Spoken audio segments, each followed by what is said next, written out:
अच्छा जी, इस वीडियो के अंदर हम जो है बात करेंगे how to set up the shipping options in WooCommerce, और जो है किस तरह की शिपिंग्स ऑप्शन जो है आप लगा बना सकते हैं उसके अंदर, उस पे हम बात करेंगे। तो सबसे पहले हम जो है शिपिंग ऑप्शंस को देख लेते हैं कि हमारे पास वूकॉमर्स के अंदर क्या क्या अवेलेबल है। तो मैं जो है स्टार्ट करता हूँ। आप अपने डैशबोर्ड में जाएंगे वो कॉमर्स के अंदर, वर्डप्रेस का जो डैशबोर्ड है उसके अंदर आएंगे और वो कॉमर्स के टैब के अंदर सेटिंग्स के सेक्शन में जाएंगे आप। और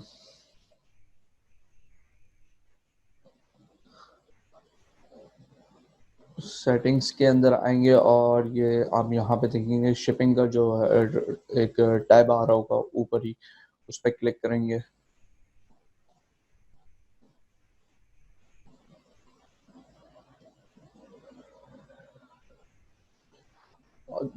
और शिपिंग जब टैब पे आप क्लिक करेंगे तो आप यहाँ पे लैंड होंगे शिपिंग के जोन के सेक्शन के अंदर।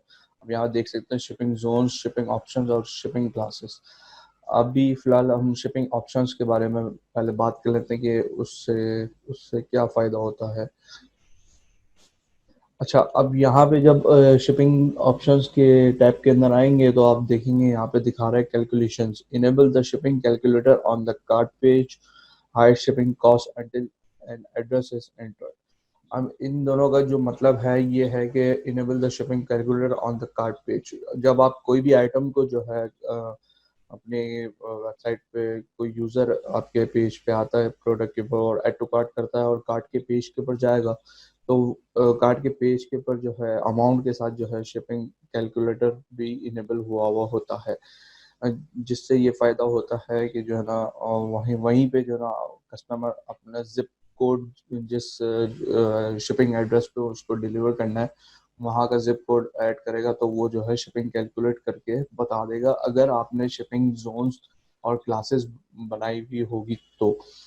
तो उसका मतलब ये है, अगर आप कहते हैं कि कार्ड के ऊपर जो है मुझे कैलकुलेटर नहीं चाहिए और जहाँ आपके लास्ट पेज पे जहाँ चेकआउट का पेज होता है जहाँ पे आप एड्रेसेस, शिपिंग एड्रेस वगैरह जो है वो डालते हैं, वहाँ पे वो दिखाए तो वो वहाँ पे कैलकुलेट करके दिखाता है।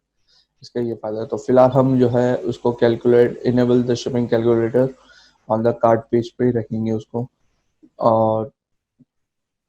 और यहाँ पे शिपिंग डेस्टिनेशन का पूछता है बाय डिफ़ॉल्ट क्या चाहिए।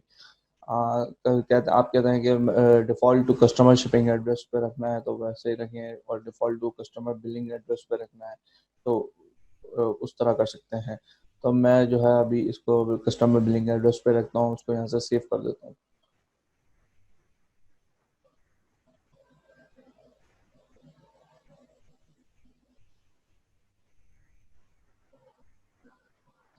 ये मेरी चेंजेस सेव हो चुकी है। अब